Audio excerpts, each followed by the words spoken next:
The deception begins. The crystal chandelier in the Sterling Mansion's grand foyer caught the afternoon light, casting rainbow patterns across marble floors that had been polished to mirror perfection. Vivian Sterling stood at the top of the curved staircase, watching her mother pace back and forth in the entrance hall below like a general preparing for battle. "The engagement party is set for next Friday," Catherine Sterling announced to the empty air, her heels clicking against the marble with military precision. "Harrison's family will expect everything to be flawless. This union will secure our position in the tech industry for generations." Vivian gripped the mahogany banister until her knuckles turned white. At 26, she had built Sterling Innovations into one of Silicon Valley's most successful companies, but her mother still treated her like a chess piece to be moved around the board. Harrison Blake was the heir to Blake Enterprises, a man so boring that conversations with him felt like watching paint dry in slow motion. She descended the stairs slowly, hoping to avoid this conversation entirely, but Catherine's hawk-like eyes spotted her immediately. "There you are, darling. We need to discuss your dress for Friday. I've arranged for 3 designers to bring their finest pieces." "Mother, I haven't agreed to marry Harrison," Vivian said, reaching the bottom step. Catherine's perfectly sculpted eyebrows rose toward her hairline. "Don't be ridiculous, Vivian. The Blake family controls half the semiconductor market. This marriage makes perfect business sense. What about love? What about actually wanting to spend my life with someone?" "Love is a luxury we can't afford," Catherine replied dismissively. "Your father built this company, but it needs strategic alliances to survive. Harrison is educated, comes from good stock, and his family's connections will open doors we've never had access to." Vivian felt trapped, like a bird in a golden cage. She had spent years proving herself in boardrooms filled with men who underestimated her, only to have her personal life dictated by family expectations. That's when she saw him. Through the tall windows facing the side garden, she could see a man in a custodian's uniform cleaning the fountain. He moved with quiet efficiency, but there was something graceful about the way he worked. When he straightened up to adjust his baseball cap, she caught a glimpse of his profile. He was young, maybe her age, with kind eyes and calloused hands that spoke of honest work. "Who is that?" she asked, nodding toward the window. Catherine glanced outside with mild interest. "One of the new maintenance staff, I believe. Diego something. Why?" An idea began forming in Vivian's mind, wild and completely impractical. "I need some air," she said, walking toward the garden doors. "Vivian, we're not finished discussing the engagement party." But Vivian was already outside, her heart pounding with a mixture of desperation and excitement. The man looked up as she approached, surprise flickering across his features. Up close, she could see he had warm brown eyes and a genuine smile that made something flutter in her chest. "Good afternoon, Miss Sterling," he said politely, removing his cap. "I hope I'm not disturbing anything. I can finish the fountain later if you need the garden." "Not at all. Actually, I wanted to ask you something." She took a deep breath, knowing she was about to change both their lives. "What's your name?" "Diego Martinez, ma'am." "Diego, this might sound completely insane, but I need your help with something. How would you feel about pretending to be my boyfriend for a week?" Diego's eyes widened, and he nearly dropped the cleaning cloth he was holding. "I'm sorry, what?" "My mother is trying to force me into an arranged marriage with a man I can't stand.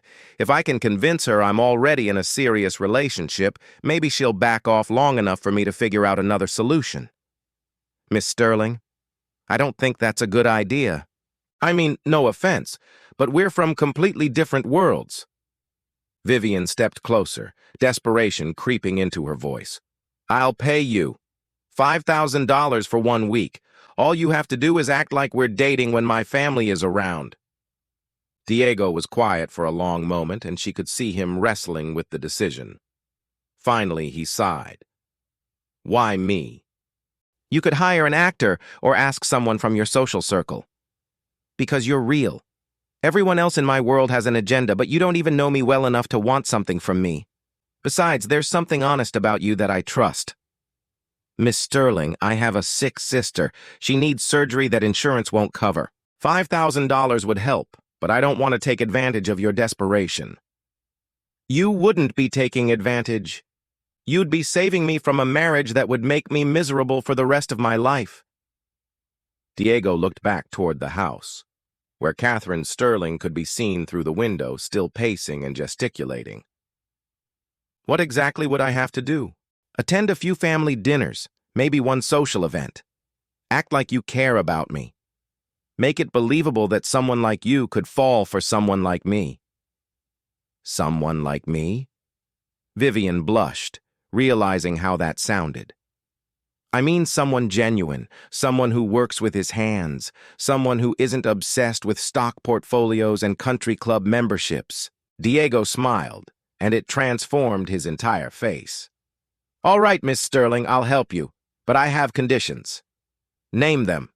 First, when we're alone, you call me Diego, not the help or anything formal. Second, I'm not going to pretend to be something I'm not. I won't fake an accent or claim to have money I don't have. If we're doing this, we're doing it honestly. Agreed. And Diego?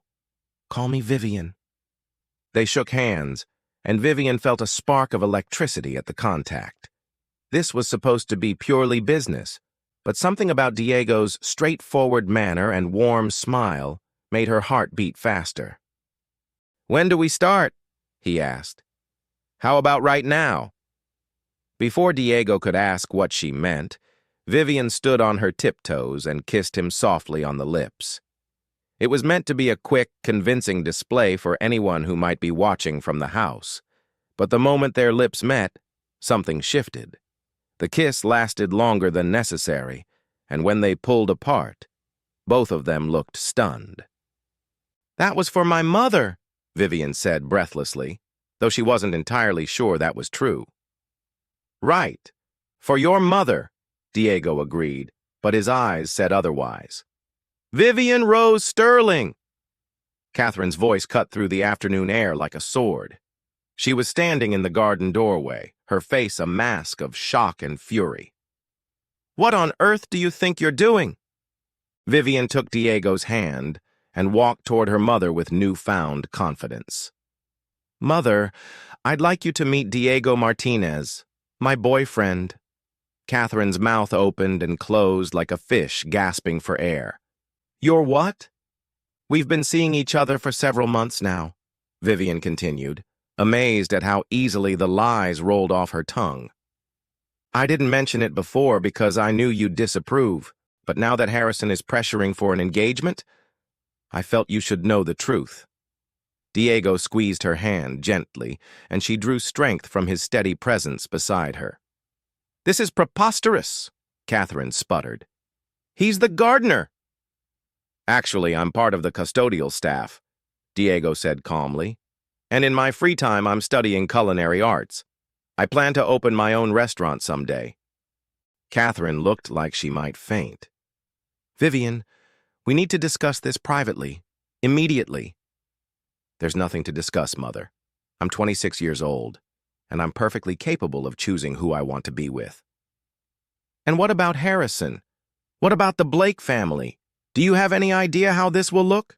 I suppose you'll have to call off the engagement party, Vivian said with more confidence than she felt. Catherine's eyes narrowed dangerously. We'll see about that. Young man, she addressed Diego with ice in her voice. I don't know what you think you're doing, but my daughter is not some prize to be won by the first handsome face that catches her attention. With respect, Mrs. Sterling, Diego replied. I'm not trying to win anything. I care about your daughter, and if that bothers you, maybe the problem isn't with me. Vivian stared at him in amazement. In one sentence, he had stood up to her mother more effectively than she had in years. Catherine turned on her heel and stalked back into the house, muttering about calling the family lawyer. When they were alone again, Vivian turned to Diego with a mixture of gratitude and embarrassment. I'm so sorry about that. She's usually more composed. Don't apologize. I knew what I was signing up for. He paused, studying her face. Are you sure about this, Vivian? Your mother looked like she wanted to have me arrested. She'll come around. Eventually. Maybe. Hopefully. Diego laughed, and the sound was warm and genuine. You're not very convincing.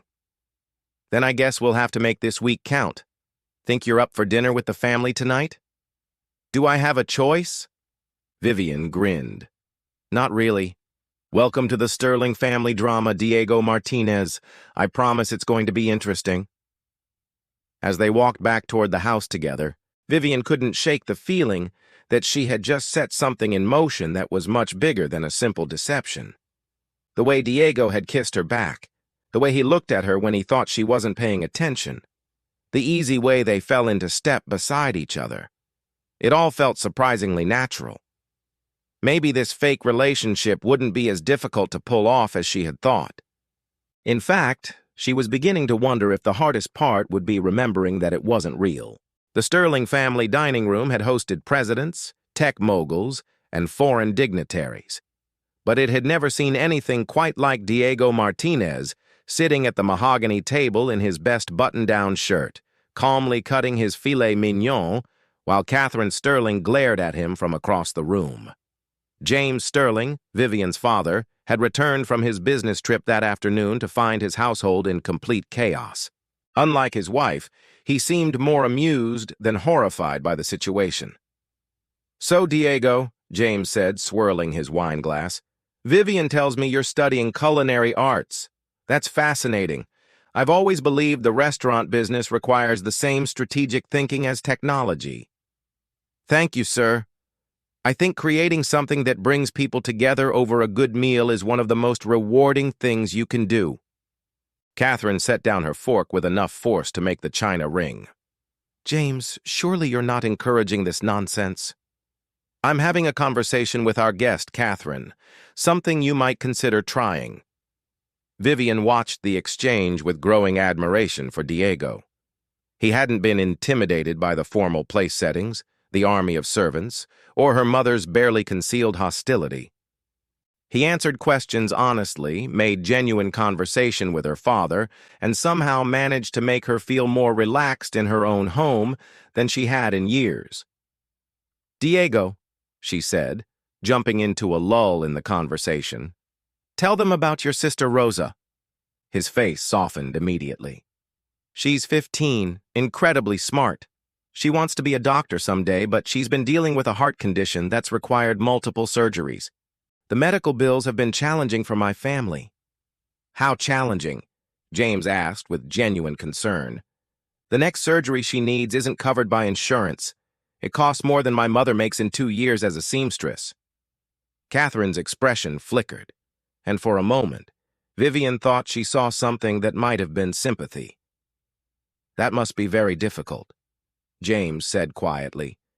"It is. But Rosa never complains. She says if she's going to be a doctor, she needs to understand what patients go through." After dinner, Vivian walked Diego to his car in the circular driveway. The evening air was cool, and she found herself reluctant to say goodnight. "You were amazing in there," she said, leaning against his old Honda Civic. "I don't think anyone has ever made my father laugh that much during a family dinner." "Your dad's a good man. Your mother, well, she's protective of you." "I can understand that." "Protective? She looked like she wanted to have you deported." Diego laughed. "Maybe, but underneath all that anger, I think she's scared of losing you. Sometimes people get mean when they're frightened." Vivian stared at him. "How are you so wise about people?" "Growing up without much money teaches you to pay attention to what really matters. People show you who they are if you watch carefully enough." They stood in comfortable silence for a moment, and Vivian became acutely aware of how close they were standing. The moonlight caught the gold flecks in Diego's brown eyes, and she found herself leaning slightly toward him. "Vivian," he said softly, "I need to tell you something." "What?" "This doesn't feel like pretending anymore." Her heart skipped a beat. "What do you mean?" "I mean, when I look at you, when we talk, when you smile at something I say, it feels real. more real than anything I've experienced in a long time. Vivian's breath caught. Diego, we agreed this was just business. I know what we agreed. I'm just saying what I feel. Before she could respond, he cupped her face gently in his hands and kissed her. This time, there was no audience, no performance, no reason except that they both wanted it. The kiss was deeper than their first, full of unspoken promises and possibilities that scared and thrilled her in equal measure. When they broke apart, Vivian rested her forehead against his. This complicates things. Maybe, or maybe it makes everything simpler. The next 3 days passed in a blur of stolen moments and growing connection. Diego would arrive each morning for his regular maintenance work, but now he and Vivian would find excuses to spend time together. She showed him her private office, where she designed innovative software solutions. He taught her how to make his grandmother's tamales in the mansion's elaborate kitchen, much to the cook's initial horror and eventual delight. Catherine continued to disapprove, but James seemed to be warming up to Diego more each day. He even offered to help with Rosa's medical expenses, an offer Diego politely declined. I appreciate it more than you know, Mr. Sterling, but I need to take care of my family myself. I respect that, son, but if you change your mind, the offer stands. Everything changed on Thursday evening when Harrison Blake arrived unannounced, expecting to find his compliant fiancée waiting for him. Vivian and Diego were in the garden, sharing ice cream and laughing about something silly, when Harrison strode onto the terrace like he owned the place. Vivian, darling, your mother told me about this little rebellion you're staging. Very amusing, but it's time to stop playing games. Diego stood up slowly, and Vivian could see tension in every line of his body. Harrison, I told you we're not getting married. This isn't a game. Of course it is. You're upset about something, so you're acting out with the help. It's perfectly understandable, but it needs to end now. Don't talk about him like that, Vivian said, her voice sharp with anger. Harrison barely glanced at Diego. I'm sure he's a perfectly nice young man, but let's be realistic. You need someone who can match your social position, someone who understands your world. You mean someone who understands how to be boring and condescending? I mean someone appropriate, someone like me. Diego stepped forward. I think the lady has made her feelings clear. Harrison finally looked directly at him, his expression dismissive. And you are? Diego Martinez, Vivian's boyfriend. Boyfriend? Harrison laughed, but it wasn't a pleasant sound. My dear fellow, do you have any idea who you're dealing with? Vivian Sterling doesn't date maintenance workers. This is obviously some sort of misunderstanding. The only misunderstanding, Vivian said, taking Diego's hand, is your assumption that I would ever marry someone as arrogant and small-minded as you. Harrison's face flushed red. Your family needs this marriage, Vivian. Without the Blake connections, Sterling Innovations will struggle to compete in the international market. Then I'll build those connections myself, the same way I built the company into what it is today, with him. Harrison gestured dismissively at Diego. What can he possibly offer you? Diego spoke before Vivian could answer. I can offer her respect. I can offer her someone who listens when she talks, someone who admires her intelligence instead of trying to control it. I can offer her love without conditions or business contracts. The sincerity in his voice made Vivian's heart race. Harrison scoffed. How romantic, and how naive. Love doesn't pay bills or secure business deals. No, but it makes life worth living, Vivian said quietly. That night, after Harrison left in a fury and Catherine retired to her room with a migraine, Vivian found herself unable to sleep. She wandered down to the kitchen for some tea and was surprised to find Diego there, sitting at the counter with a cup of coffee. Couldn't sleep either? She asked. Too much excitement for one day? Your friend Harrison is charming. He's not my friend, and I'm sorry about what he said to you. Diego shrugged. He wasn't entirely wrong. We are from different worlds.